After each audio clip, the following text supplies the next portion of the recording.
በስመ አብ ወወልድ ወመንፈስ ቅዱስ አሃዱ አምላክ።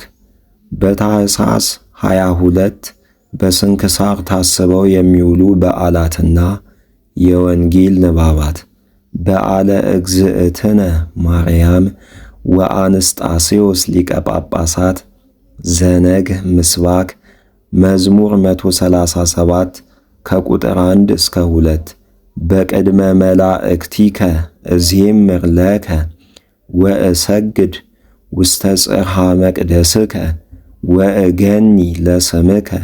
የቅዱስ ሉቃስ ወንጌል ምዕራፍ 1 ከቁጥር 26 እስከ 39 ያለው ኃይለ ቃል እንዲህ ይላል። በስድስተኛውም ወር መልአኩ ገብርኤል ከእግዚአብሔር ዘንድ ስሟ ናዝሬት ወደምትባለው ወደ አንዲት የገሊላ ከተማ ከዳዊት ወገን ለሚሆን ዮሴፍ ለሚባል ሰው ወደ ታጨችው ወደ አንዲት ድንግል ተላከ። የዚያችም ድንግል ስሟ ማርያም ይባል ነበር። መልአኩም ወደ እርሷ ገብቶ ደስ ያለሽ ጸጋንም የተመላሽ ሆይ ደስ ይበልሽ፣ እግዚአብሔር ካንቺ ጋር ነው፣ ከሴቶችም ተለይተሽ አንቺ የተባረክሽ ነሽ አላት። እርሷም ባየችው ጊዜ ከአነጋገሩ የተነሳ ደነገጠችና ይህ እንዴት ያለ ሰላምታ ነው ብላ አሰበች። መልአኩም እንዲህ አላት፣ ማርያም ሆይ በእግዚአብሔር ዘንድ ባለሟልነትን አግኝተሻልና አትፍሪ። እነሆ ትጸንሻለሽ፣ ወንድ ልጅንም ትወልጃለሽ፣ ስሙንም ኢየሱስ ትዪዋለሽ። እርሱም ታላቅ ነው፣ የልዑል እግዚአብሔር ልጅም ይባላል።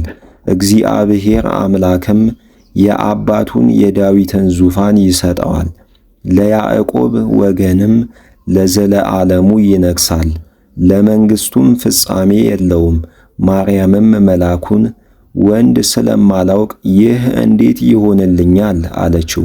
መልአኩም መልሶ እንዲህ አላት፣ መንፈስ ቅዱስ ያድርብሻል፣ የልዑል ኃይልም ይጋርድሻል። ከአንቺ የሚወለደውም ቅዱስ ነው፣ የልዑል እግዚአብሔር ልጅም ይባላል። እነሆ ከዘመዶችሽ ወገን የምትሆን ኤልሳቤጥም እርሷ እንኳ በእርጅናዋ ወንድ ልጅን ጸንሳለች። መካን ትባል የነበረችው ከጸነሰች እነሆ ይህ 6ኛ ወር ነው፣ ለእግዚአብሔር የሚሳነው ነገር የለምና። ማርያምም መልአኩን እነሆኝ የእግዚአብሔር ባሪያው አለሁ፣ እንደ ቃልህ ይሁንልኝ አለችው። ከዚህ በኋላም መልአኩ ከእርሷ ዘንድ ሄደ። ስለ ቃሉ የቃሉ ባለቤት ልዑል እግዚአብሔር ስሙ የተመሰገነ ይሁን። ሁለተኛው የቅዱስ ጳውሎስ መልእክት ወደ ጢሞቴዎስ ምዕራፍ 1 ከቁጥር 8 እስከ ፍጻሜ ያለው ኃይለ ቃል እንዲህ ይላል። እንግዲህስ ስለ ጌታችን ለመመስከር አትፈር፣ እኔንም እስረኛውን አታሳፍረኝ። ነገር ግን በእግዚአብሔር ኃይል ወንጌልን ለማስተማር መከራን ተቀበል። ያዳነን በቅዱስ አጠራሩም የጠራን እርሱ ነውና ዓለም ሳይፈጠር በኢየሱስ ክርስቶስ እንደ ተሰጠን እንደ ፈቃዱና እንደ ጸጋው እንጂ እንደ ሥራችንም አይደለም። ይህም ሞትን በሻረው ሕይወትንም በገለጣት በወንጌሉም ትምህርት ጥፋትን ባራቀ በጌታችንና በመድኃኒታችን በኢየሱስ ክርስቶስ መምጣት ዛሬ ተገለጠ። ለእርሱም እኔ ሐዋርያና አዋጅ ነጋሪ ለአሕዛብም መምህር ሆኜ ተሾምሁለት። ስለ እርሱም መከራ እቀበላለሁ። እኔም በእርሱ አምኜ አላፍርም፣ ያመንሁትን አውቃለሁና እስከዚያች ቀን ድረስም አደራ የሰጠሁትን ሊጠብቅልኝ እንደሚችል አምናለሁና በኢየሱስ ክርስቶስ ባለ እምነትና ፍቅር ከእኔ ዘንድ የሰማኸው ያ የሕይወት ቃልም ምሳሌ ይሁንልህ። በእኛ ላይ ባደረው በመንፈስ ቅዱስ መልካሙን አደራህን ጠብቅ። በእስያ ያሉ ሁሉ እንደ ከዱኝ ይህን ታውቃለህ። ከእነርሱም እነ ፊሎጎስና እነ ሄርዋኔጌስ ናቸው። እግዚአብሔር ለሄኔሴፎሩ ቤት ይቅርታውን ይስጠው። ብዙ አሳርፎኛልና በእስራቴም አላፈረምና። ወደ ሮሜ በደረሰ ጊዜም ፈጥኖ ፈለገኝ፣ ታስሬም አገኘኝ። በዚያችም ቀን በጌታችን ፊት ይቅርታን እንዲያገኝ እግዚአብሔር ይስጠው። በኤፌሶንም እንዳገለገለኝ አንተ ራስህ መልካም አድርገህ ታውቀዋለህ። ስለ ቃሉ የቃሉ ባለቤት ልዑል እግዚአብሔር ስሙ የተመሰገነ ይሁን። የመጀመሪያው የቅዱስ ዮሐንስ መልእክት ምዕራፍ 4 ከቁጥር 9 እስከ 18 ያለው ኃይለ ቃል እንዲህ ይላል። በዚህም የእግዚአብሔር ፍቅሩ በእኛ ላይ ታወቀ፣ በእርሱ በሕይወት እንኖር ዘንድ አንድ ልጁን ወደ ዓለም ልኮታልና። የእግዚአብሔርን ፍቅሩ ይህ ነው፣ እርሱ ወደደን እንጂ የወደድነው እኛ አይደለንም፣ ኃጢአታችንንም ያስተሰርይልን ዘንድ ልጁን ላከው። ወንድሞቻችን ሆይ እግዚአብሔር ይህን ያህል ከወደደን እኛም እርስ በርሳችን ልንዋደድ ይገባናል። እግዚአብሔርንስ ከቶ ያየው ሰው የለም። እርስ በርሳችን ከተዋደድን ግን እግዚአብሔር አድሮብን ይኖራል፣ ፍቅሩም በእኛ ፍጹም ይሆናል። ከመንፈሱ ስለሰጠን በእርሱ እንደምንኖር እርሱም በእኛ አድሮ እንደሚኖር በዚህ እናውቃለን፣ እኛም አይተናል።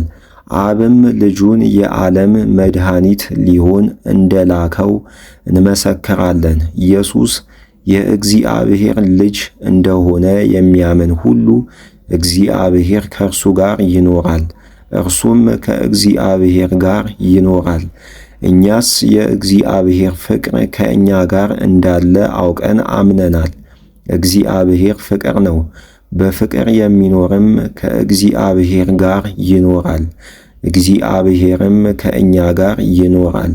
በዚህም በፍርድ ቀን በእርሱ ዘንድ መወደድን እናገኝ ዘንድ ከእኛ ጋር ያለችው የእግዚአብሔር ፍቅር ተፈጽማለች። እርሱ እንዳለ እኛ ደግሞ እንዲሁ በዚህ ዓለም ነንና በፍቅር መፈራራት የለም። ፍጽምት ፍቅር ፍርሃትን ወደ ውጭ ታወጣለች እንጂ ፍርሃት ቅጣት አለባት።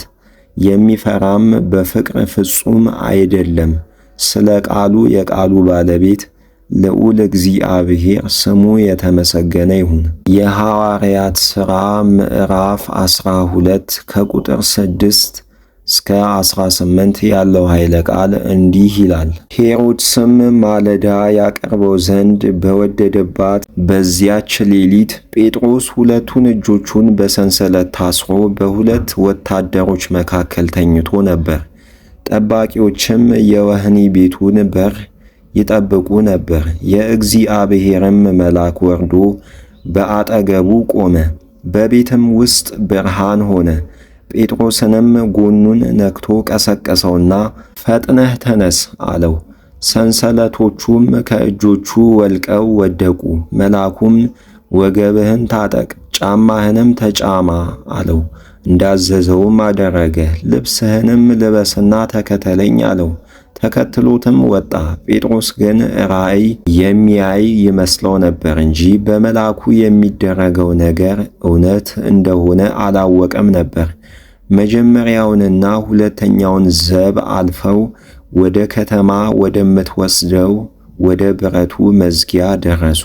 ያን ጊዜም መዝጊያው ራሱ ተከፈተላቸው። ወጥተውም በአንድ ስላች መንገድ ሄዱ። መልአኩም ጴጥሮስን ትቶት ሄደ።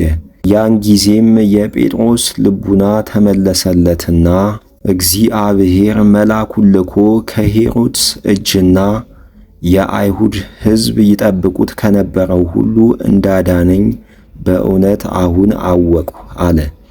ከዚህም በኋላ ባስተዋለ ጊዜ ብዙዎች ወንድሞች ተሰብስበው ይጸልዩበት ወደ ነበረው ማርቆስ ወደ ተባለው ወደ ዮሐንስ እናት ወደ ማርያም ቤት ሄደ።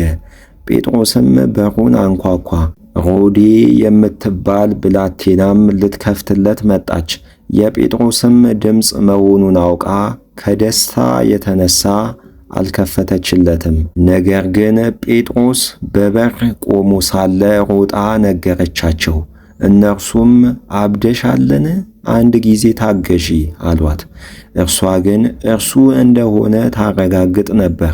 እነርሱም ምናልባት መልአኩ ይሆናል አሉ። ጴጥሮስ ግን በሩን ማንኳኳቱን ቀጠለ። ከፍተውም ባዩት ጊዜ ተደነቁ። እርሱ ግን ዝም እንዲሉ በእጁ አመለከታቸው። ከወህኒ ቤትም እግዚአብሔር እንዳወጣው ነገራቸው። ይህንም ለያዕቆብና ለወንድሞች ሁሉ ንገሩ አላቸው። ከዚያም ወጥቶ ወደ ሌላ ስፍራ ሄደ። ስለ ቃሉ የቃሉ ባለቤት ልዑል እግዚአብሔር ስሙ የተመሰገነ ይሁን። ምስባክ መዝሙር 44 ከቁጥር 16 እስከ 17 ህየንተ አበውኪ ተወልዱ ለኪ ደቂቅ ወትሰየምዮሙ መላእክተ ለኩሉ ምድር ወይዘክሩ ስመኪ በኩሉ ትውልደ ትውልድ። የቅዱስ ሉቃስ ወንጌል ምዕራፍ 1 ከቁጥር 39 እስከ 57 ያለው ኃይለ ቃል እንዲህ ይላል። በዚያም ወራት ማርያም ፈጥና ተነሳች፣ ወደ ተራራማው ሀገር ወደ ይሁዳ ከተማም ደረሰች። ወደ ዘካርያስ ቤትም ገብታ ለኤልሳቤጥ ሰላምታ ሰጠቻት። ኤልሳቤጥም የማርያምን ሰላምታ በሰማች ጊዜ ጽንሱ በማኅፀኗ ዘለለ። በኤልሳቤጥም መንፈስ ቅዱስ መላባት። በታላቅ ቃልም ጮኻ እንዲህ አለች፣ ከሴቶች ተለይተሽ አንቺ የተባረክሽ ነሽ፣ የማኅፀንሽም ፍሬ ቡሩክ ነው። የጌታዬ እናት ወደ እኔ ትመጪ ዘንድ እኔ ምንድን ነኝ? እነሆ ሰላምታ ስትሰጭኝ ቃልሽን በሰማው ጊዜ ጽንሱ በማኅፀኔ በደስታ ዘሏልና። ከእግዚአብሔር ዘንድ የነገሩሽ ቃል እንደሚሆን የምታምኚ አንቺ ብፅዕት ነሽ። ማርያምም እንዲህ አለች፣ ሰውነቴ እግዚአብሔርን ታከብረዋለች፣ ልቡናዬም በአምላኬ በመድኃኒቴ ሐሴት ታደርጋለች፣ የባሪያውን ትሕትና ተመልክቶአልና። እነሆ ከዛሬ ጀምሮ ትውልድ ሁሉ ብፅዕት ይሉኛል፣ ታላቅ ሥራን ሠርቶልኛልና። ስሙም ቅዱስ ነው፣ ይቅርታውም ለሚፈሩት ለልጅ ልጅ ነው። በክንዱ ኃይልን አደረገ፣ በልባቸው አሳብ የሚታበዩትንም በተናቸው። ኃያላኑን ከዙፋናቸው አዋረዳቸው፣ ትሑታኑንም ከፍ ከፍ አደረጋቸው። የተራቡትንም ከበረከቱ አጠገባቸው፣ ባለጠጎችንም ባዶ እጃቸውን ሰደዳቸው። ብላቴናውን እስራኤልን ተቀበለው፣ ይቅርታውንም አሰበ፣ ለአባቶቻችን ለአብርሃምና ለዘሩ እስከ ዘለዓለም እንደተናገረው። ማርያምም 3 ወር ያህል በእርሷ ዘንድ ተቀመጠች። ከዚህ በኋላ ወደ ቤቷ ተመለሰች። ስለ ቃሉ የቃሉ ባለቤት ልዑል እግዚአብሔር ስሙ የተመሰገነ ይሁን።